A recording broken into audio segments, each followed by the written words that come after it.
Na aula 5 de exercícios sobre progressão geométrica, é pedido para calcular a soma dos termos das questões 1 e 3. Lembrando que na aula 1 foi pedido para encontrar o sétimo termo da PG. Então essa PG tem 7 termos e o sétimo termo vale 2.187. E na questão número 3 foi pedido para encontrar o terceiro termo da PG. E esta questão pede para determinar a soma desses termos. Uma das maneiras de encontrar a soma desses termos é só ir somando um a um, porém pode acontecer de aparecer uma PG com muitos termos, por exemplo, 20, 30 termos, e aí dará muito trabalho para somar esses termos.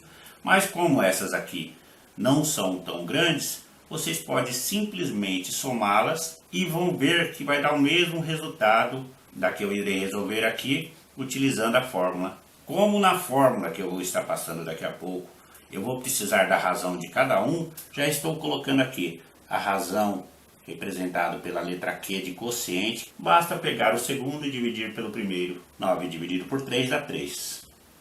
Se eu pegasse qualquer outros dois números, sempre o posterior pelo anterior, ia dar o mesmo resultado. Por exemplo, 27 dividido por 9 daria 3. Questão 3, dividindo o segundo pelo primeiro, dá 5. Como eu falei, se eu dividisse 100 por 20, também daria 5. Uma observação. Neste tipo de questão, geralmente os professores fornecem as fórmulas. Porém, se por acaso alguém tiver a curiosidade de saber como chegar nessa fórmula, é só deixar nos comentários e em breve eu estarei fazendo vídeo sobre como chegar nessa fórmula. Então aqui está a nossa fórmula. Estarei explicando o que representa cada uma dessas incógnitas e em seguida resolver o exercício. Para quem não lembra, o n é a quantidade de termos, então Sn é a soma dos termos. O que é a nossa razão? O n, como eu acabei de falar, é a quantidade de termos. E agora, para encontrar a soma dos termos, basta eu estar substituindo cada uma dessas incógnitas. Como na questão 1 tínhamos 7 termos, então eu vou colocar aqui a soma dos 7 primeiros termos, onde o A1 vale 3, a razão também vale 3, o n é o 7, copio esse menos 1, tudo isso dividido pelo valor da razão menos 1, que é 3 menos 1.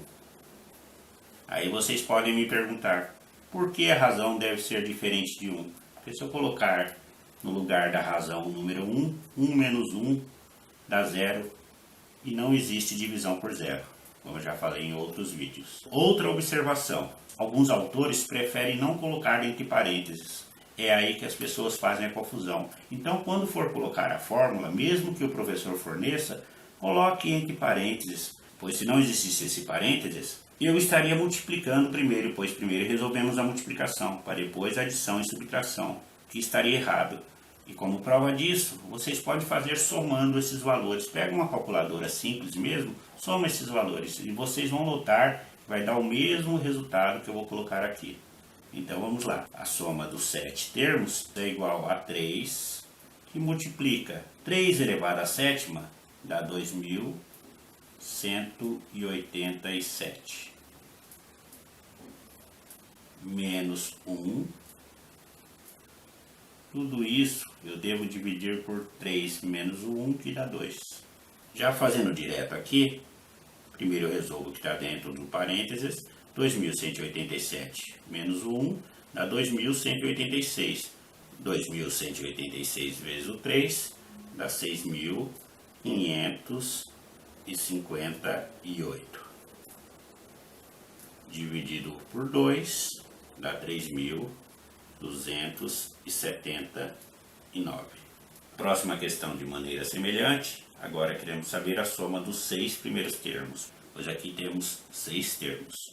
O A1 vale 4,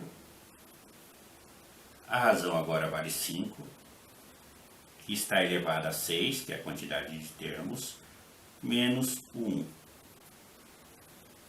eu falei, coloco entre parênteses para não errar. Dividido pela razão, que é 5 menos o 1. Já estou colocando aqui direto 4. E um detalhe, aqui eu já posso até simplificar, ó. Assim eu diminuo as contas. Então ficamos com 5 elevado à sexta, que dá 15.625, menos o 1. Então o resultado, 15.624. Quem preferir desenvolver igual fiz aqui, fiquem à vontade. Porém, eu acho que assim fica bem mais simples. Eu já simplifiquei um 4 pelo outro.